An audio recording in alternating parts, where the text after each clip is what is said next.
what you think Feng Shui is and getting clear about what it isn't. It's not a rake in a garden. Not a rake in a garden.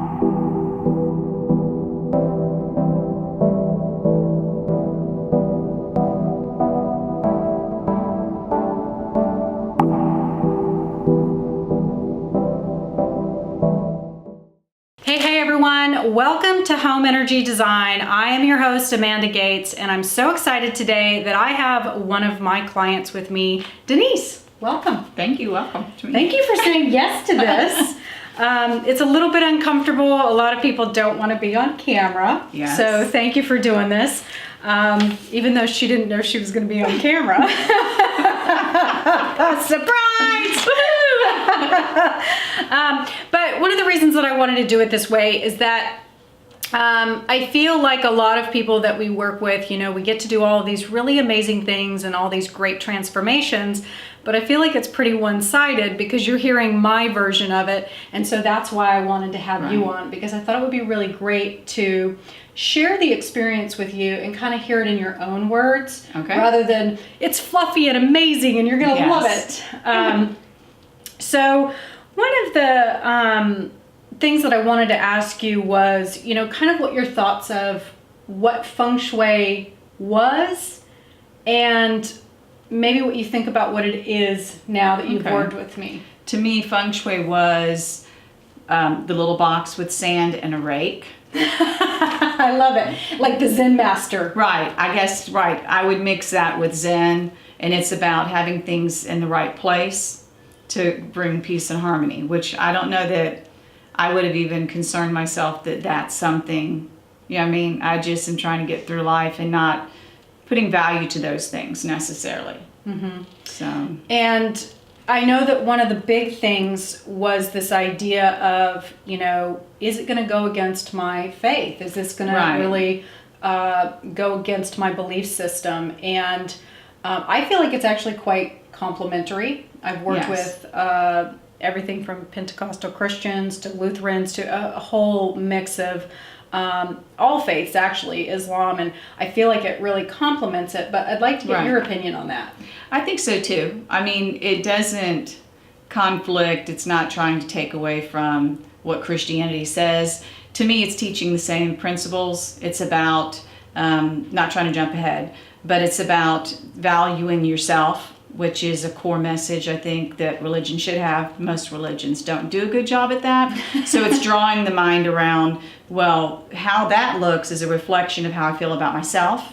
And so I feel like in that context, it is the same as religion, because religion is just learning yourself and God's relationship. And so it's all about how all the items in your home are relating to you and affecting you. I love that. Yeah. And one of the things that I thought was really great, you can go back and listen to the podcast with Rachel Cannon. I can't remember what the number is. I probably should have been prepared for that. But one of the things that I loved about her plan is that I felt that it complemented her faith. And she talked about how in her whole upbringing, they talked about the mustard seed. And as a child, she remembers going to church and this idea of the pastor saying, all God requires of you is this mustard seed. Just this little tiny bit of faith that God and Jesus and the apostles and all of this exists. But as a child, she's told to believe in Jesus and God. And she remembers as a child going, well, where is he? And so the pastor then steps in and says, it's a belief. We just need this mustard seed, and that's all that God asks of you. And so I thought that one of the most beautiful things about it was this idea of the mustard seed, because it's very similar to Feng Shui. A lot of what I do, I think that, and you've heard me say this a lot on the Home Energy Design podcast and even here on YouTube on this channel, is this idea that people often think that Feng Shui is moving furniture or clutter control. And it's a little bit of that. A lot of basically taking that mustard seed of faith and this idea of I'm going to do this thing on the sheer belief that I'm going to get a miracle out of it. Yeah. And that's faith. That is.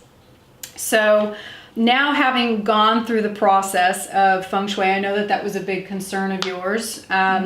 and we'll get to the floor plan here in a minute. But I know that now that you've experienced it, and we did your home a couple of months ago, what has that process been like for you? And explaining to you the things that I saw, what was that process like for you? I think it creates a mindfulness. So then you stop just kind of going through the house as though it's a meaningless. It gives meaning to the rooms and the spaces and to the things in your home. And then it also gives you, sometimes, self-help ideas can get kind of like, well, does that mean I should go get a pedicure? It doesn't necessarily, you can't figure out how to relate it. And so it gives you a point of contact.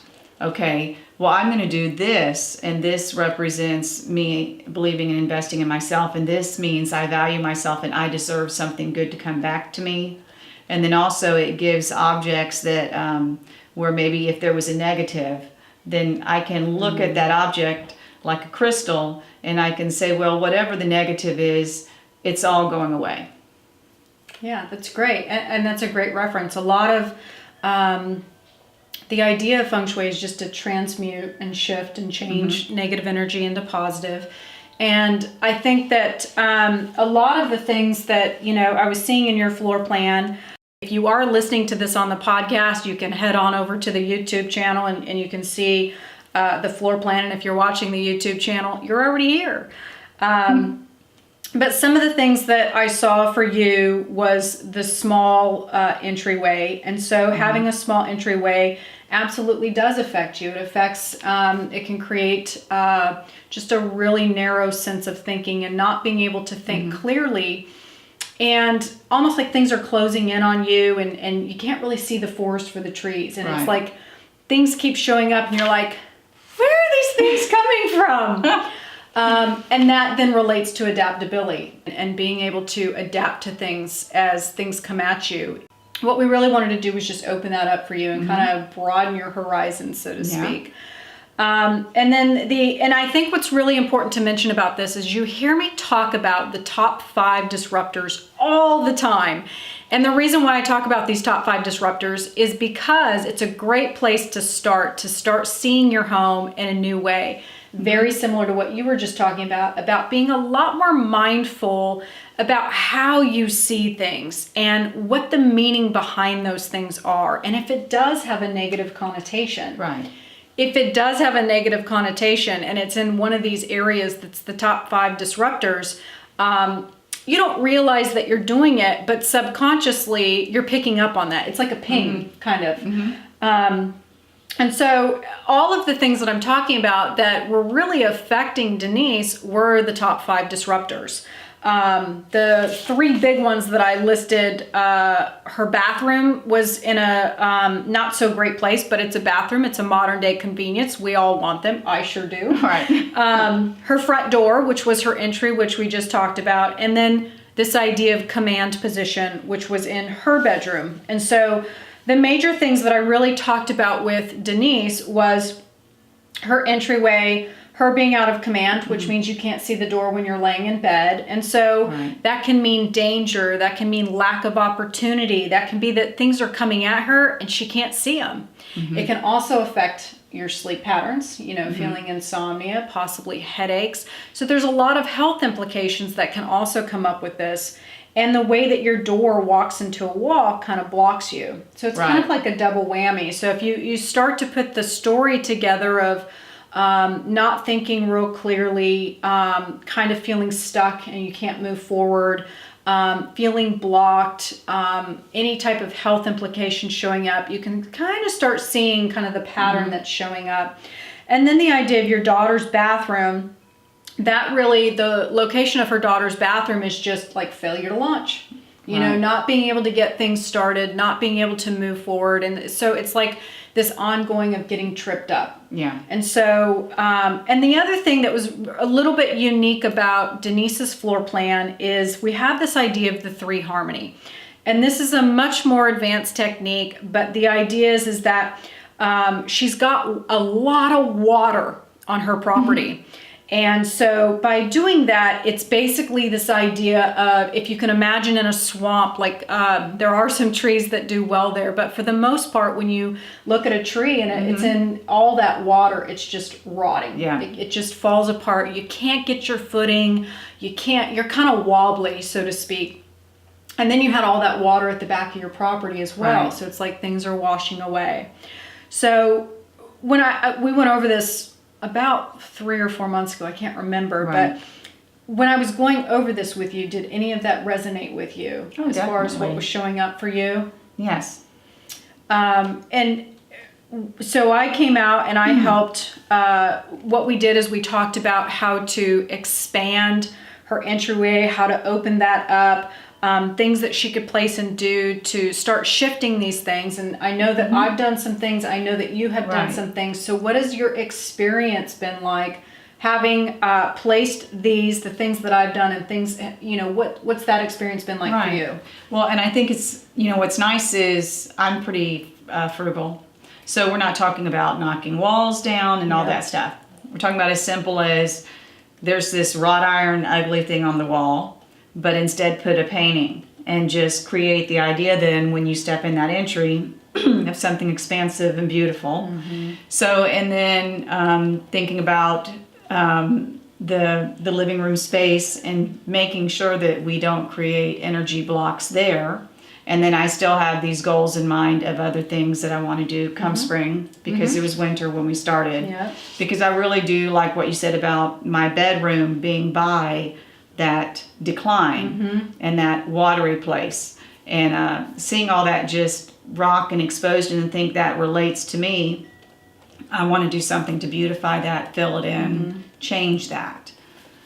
So that's great. So being able to, I think what's important too is a lot of times people don't look at their homes as a possible solution as to the things that are showing up in their life. And so Right. I think that's what was really great, is to be able to see kind of your ahas like that, where she has a lot of water in the back of her property that's kind of washing away, and it actually represents partnership. And so one of the things that you have been wanting to do is you're getting to that point where you're ready to look for love and to find Right. love. And so this was an important factor in her home, is that in this area that represents her love area, basically, is that there's all this water in it. It's just the sediment is just washing away. And so again, Right. you can't get your footing. Yeah. So Right. it's kind of this story of all these things coming together. And so by putting together this plan of action, so to speak, we can start to put these parts and pieces together to start shifting and transmuting that energy in a positive way, so that you Yeah. start getting positive results. So have you seen some things showing up? Have you seen or experienced any things changing or shifting since we've started this process? I think one thing is feeling more open about trying to bridge the gap, trying to go into places, but trying to re-engage social groups, whether it's through churches and pressing yourself to go to a small group, and thinking about, the people you're spending the time with. And so when you feel better about yourself, and I do think it just has created more of an open mind. It's my way of saying, yes, I am ready. And like you said, you have to shift that energy, because for so many years you put this block up. So it's not that I have this magical belief, maybe in a crystal that's dangling, but that is something that is interesting. Every day I pass the crystal that blocks my bed from the bathroom, since we can't change that layout. Right. Okay. And it's my way of saying, I still believe, I still see that for myself, and I don't see myself drained and all of my energy running out there. I see energy comes back to me. So it changes the whole belief system, which then gives you the boldness to go and put yourself out on edge and go to a different church, or go try to introduce yourself into a group, because that's hard to do alone. No doubt. Yeah. Well, what I loved is that you said that you felt more open, which has a lot to do with your entryway. And you said that you didn't feel as blocked, which was your bedroom. Right. And not feeling so drained. Right. And so those are three very clear major things. And I think that that's a really important point, is that, it's kind of like faith, when you think like, oh, I'm expecting like the angels to come down. It's going to be this big blast of a miracle showing up. And those are three, I don't want to say insignificant, but almost three insignificant things that are actually very big things that are stepping stones that lead to a big idea or a big change or a big transformation for you. And so I think not feeling blocked, having more clarity of mind so that you are open, not feeling drained. That's a huge one. That's major. And I love the idea of the conscious mind going, oh yeah, that's there for this reason. That's there for me.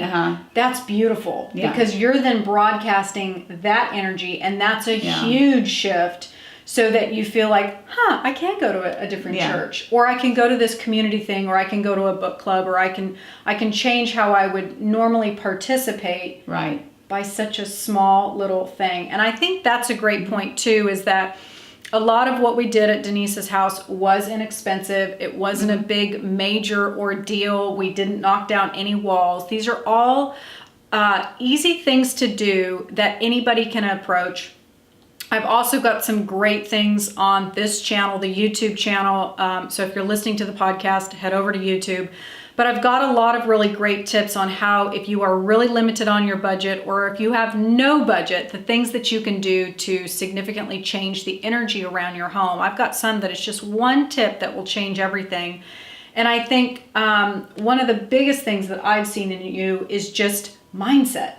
And just how you approach things. And I think that is a huge thing because, again, that's what you're broadcasting. And so that shift then changes what you're attracting. Yes. So that's a big change. So what are some of you said that I know one of the things that we still need to do are flags. You had mentioned the area in your bedroom, but what are some of your things going forward, like the future of, some of the goals that you have, and now that you've got this new mindset, what are some of your things that you're anticipating as we come into summer? Well, I already, my tree in the front yard, we talked about it being a representation of me, my one lone tree. And so my granddaughter had some painted stones. And love that. Yes, and there were 5 of them, which my thought was, because she was moving and she had to leave them behind, and of course I'm sitting here, I can't let her lose anything.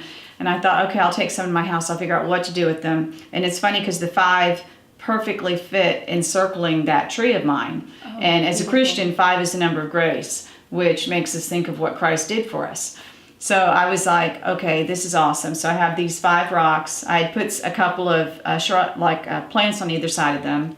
And so my plan is to keep bringing company to that lone tree, and bringing that meaning. But I still want to do something that gives a line down that driveway like we had discussed. So I haven't totally figured out. I actually, in my heart and mind, I would like to do something that's almost luminous, even possibly. Like some type of a lighting. But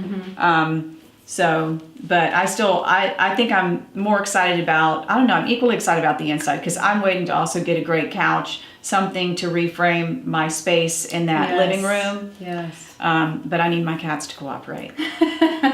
They're misbehaving, and you can't get new furniture when they're being bad. Yes. So they need an attitude adjustment, and then we're going to move on.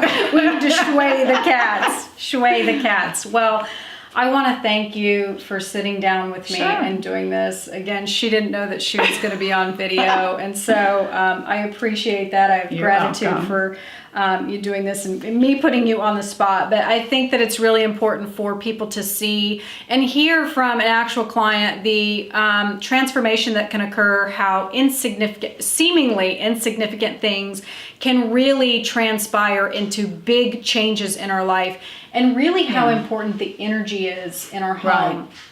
And I loved that she talked about the meaning of the things in your home, because that's so important too. So mindfulness, big shifts and changes, being reminded daily when you see something what that means, and love the 5 graces, the stones. So I think that's great too. Any little things that you can do to just start a shift in how you think about your home. Looking back, I've got a video and I've got some blog posts on the top 5 disruptors so that you can start doing some of these things for yourself, and just shifting how you think about what you think Feng Shui is and getting clear about what it isn't. It's not a rake in a garden. Not a rake in a garden. Thanks everyone for joining us on the Home Energy Design Show. I am your host, Amanda Gates. I hope that you have enjoyed this show. If you enjoy the show, be sure to subscribe. If you hate the show, definitely subscribe because that means you need this more than anything. You can also find out more information on our website, which is gatesinteriordesign.com. And also be sure to hit that subscribe button below for the YouTubers because the more we get those numbers up, the more people see us. All right, everyone, trust the vibe because the energy never lies.